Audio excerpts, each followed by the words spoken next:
Hello guys, it's me again, Krong TV, at sa video ito pag-uusapan natin ang isa na namang napaka-interesanting pangyayari patungkol sa ating paboritong manga at anime series na Boruto, Naruto Next Generation. Pero bago ang lahat, huwag kalimutang mag-like, mag-subscribe, pinutin na rin ang notification bell upang lagi kang updated sa mga susunod na video. A, B, C, D.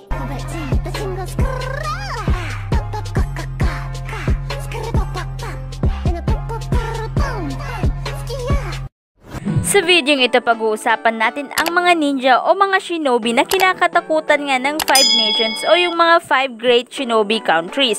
Ang tinatawag na 5 great shinobi countries ay ang 5 pinakamalalaking bansa na sila ang main focus sa Naruto series, kung saan ang mga bansang ito ay pinapangunahan ng governmental leaders na tinatawag ng daimyo, kung saan sila ang in charge of ruling their individual nations.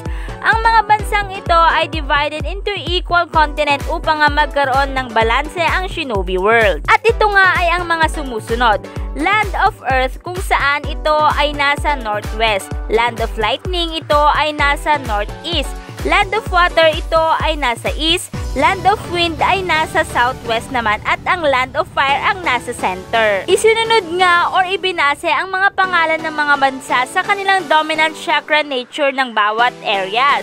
At ang 5 ito ang pinakamakapangyarihan sa lahat ng bansa. Bukod dyan, sila rin ay mayroong extremely powerful shinobi village. Ang Land of Earth ay tinatawag ng Iwagakure. Ang Land of Lightning ay tinatawag na Kumogakure. Land of Water ay tinatawag na Kirigakure. Land of Wind ay Sunagakure. At ang Land of Fire ay tinatawag na Konohagakure. Ang mga village na ito ay mayroong village head, at ito nga ay ang mga kage.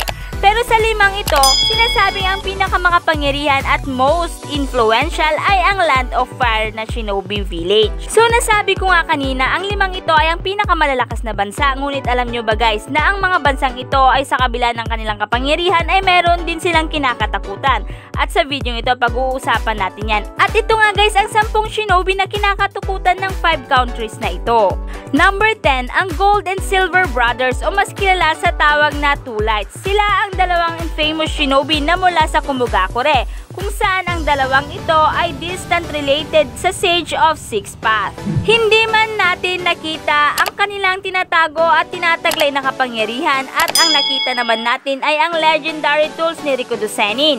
Bukod pa nga dyan, gamit ang kagamitang ito, madali nga nilang natatrap at natatalo ang pinakamalalakas na kalaban, at kung di naman nila magawa ito, sila ay sumasailalim sa isang rampage mode gamit nga ang Nine-Tailed Chakra mode, kung saan ito ay nasa stage 2 na. Gamit ang kanilang bagong tuklas na kapangyarihan, sinalakay nilang dalawa ang ikalawang Hokage na si Tobirama Senju, kung saan sa paglalaban ng ito ay halos napunta na nga sa bingit ng kamatayan si Tobirama Senju. Ilang taon makalipas ang First Shinobi World War, gumawa nga ng pangalan ng dalawang ito dahil sa kanilang pagtatangkangang pagkuha sa Nine-Tailed Fact. Ngunit sila ay nilamon ng buo nito at nabuhay ng 2 linggo sa loob ng katawan nito sa pamamagitan ng pagkain ng laman.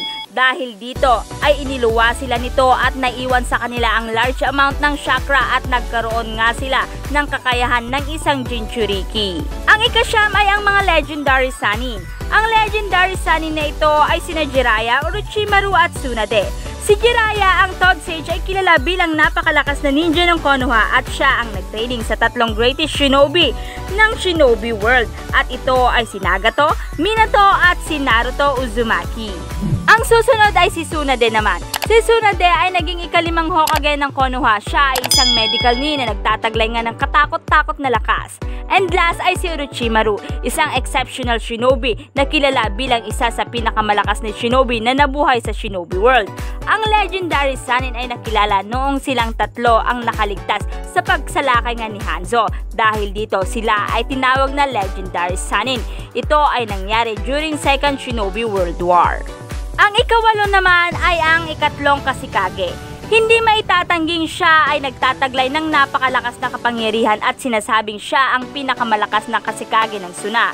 At maging si Sasori na miyembro ng Akatsuki ay inamin na nahirapan nga siyang kalabanin ang ika-3 Kashikage. Ipinakita rin kung gaano siya katalino, kung saan ay pinag-aralan niya at naintindihan niya ang unique ability ng One-Tailed Beast, at dahil dito, siya ay nakapag-create ng sarili niyang version nito.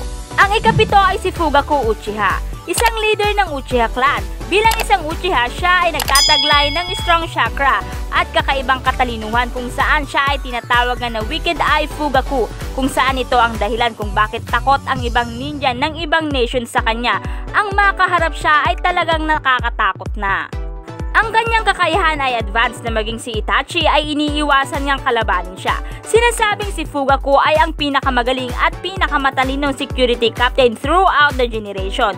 Siya ay observant at magaling na espiya. Ang ika-anim ay si Hanzo o mas kilala bilang Hanzo of the Salamander. Siya ay mula sa Amigakure at siya ay sinasabing isa sa pinakamalakas na ninja sa history at siya ay isa sa icon sa buong shinobi world. Natalo at napatay nga niya ang buong Konoha squad single-handedly maliban doon sa legendary Sannin. Maging si Jiraiya ay nabigla sa taglay ngang kapangyarihan ni Hanzo. Ang ikalima ay si Sakumo Hatake, na kilala at malakas na ninja sa buong shinobi world, kung saan siya ay tinatawag na the White Fang of the Leaf or ang puting pangil ng Konoha. Kadalasan ang mga ninja na nakakalaban niya ay nanginginig sa takot kapag siya ay nakaharap na. Ang pinakamagandang example nga dito ay si Lola Chiyo, noong napagkamalan nga niya si Kakashi na si Sakumo, kung saan si Sakumo ang pumatay nga sa magulang ni Sasori. Ang ikaapat ay si Minato Namikaze. Siya ang ikaapat na Hokage at kilala sa buong shinobi world bilang Konoha si Yellow Flash. Siya rin ay sinasabing isa sa pinakamalakas na shinobi ng history dahil sa hindi mapantayan niyang lakas. At sa anime, kung napanood ninyo, mag-isa nga lang niyang natalo ang 1,000 shinobi ng Iwagakure. Katulad ni Tobirama Senju, magaling din siya sa paggamit ng space-time ninjutsu na Flying Thunder God technique, kung saan ay sinasabing mas magaling pa siya kung ikukumpara sa mismong creator nito na si Tobirama Senju. Bukod nga dyan, magaling din siya sa paggamit ng Fuin Jutsu. Ang pinakakilalang Fuin Jutsu na ginamit niya ang 8 trigram sealing style na ginamit niya upang masil ang half ng Nine Tails. Ang ikatlo ay si Tobirama Senju. Siya ay kilala bilang isa sa pinakamalakas na shinobi sa buong history. Nagawa nga niyang matalo at mapatay si Izuna Uchiha, kapatid ni Uchiha Madara, kung saan sinasabing si Uchiha Izuna ay kasing lakas nga ni Uchiha Madara. Maging si Danzo Shimura ay sinasabing during his time of being Hokage, ang lakas na taglay ni Tobirama ay hindi mapapantayan. Nagawa nga din niyang makasurvive mula sa mga kamay ng nakakatakot na duo na Gold and Silver Brothers na nagtataglay ng Nine-Tailed Chakra at Treasured Tools of Sage of Sixth Path. Kilala si Tobirama dahil sa galing niya sa paggamit ng space-time ninjutsu na Flying Thunder God technique na siya mismo ang nag-imbento nito. Ang ikalawa ay si Uchiha Madara. Si Madara ay ang legendary leader ng Uchiha clan kung saan siya ay isa sa nagtatag ng Konoha. Noong nagdeklara si Obito na nagpakilalang Madara ng isang digmaan for the first time, ay nagsama-sama ang 5 nasyon upang nga labanan siya. Si Madara din ay isa sa pinakamalakas na shinobi sa buong history at kinilala bilang pinakamalakas na Uchiha. Noong siya ay muling nabuhay, nagawa nga niyang matalo ang 5 Kage, libo-libong shinobi at ang Nine-Tailed Beast. And last but not the least, number 1 si Hashirama Senju. Siya ay kinilala bilang the strongest shinobi of his era at isa sa pinakamalakas na shinobi sa entire history. Maging si Madara na isa ring legendary shinobi ay inamin ang kanyang inferiority kay Hashirama Senju kahit na siya ay mayroong EMS at mayroong Nine Tails. Gamit ang Hokage style 60-year-old technique Kakuan entering society with bliss bringing hands, nagawa nga niyang makapture ang ilan nga sa mga tailed beasts. So yan nga ang 10 ninja na kinakatakutan ng 5 great countries. Pero kung kayo ang tatanungin guys, sino sa tingin nyo ang talagang kinakatakutan ng 5 great countries? Gumawa kayo guys ng inyong listahan at i-comment sa ating comment box. At dito na nga nagtatapos ang video ito. Any comment and suggestion, just comment down below. Thank you!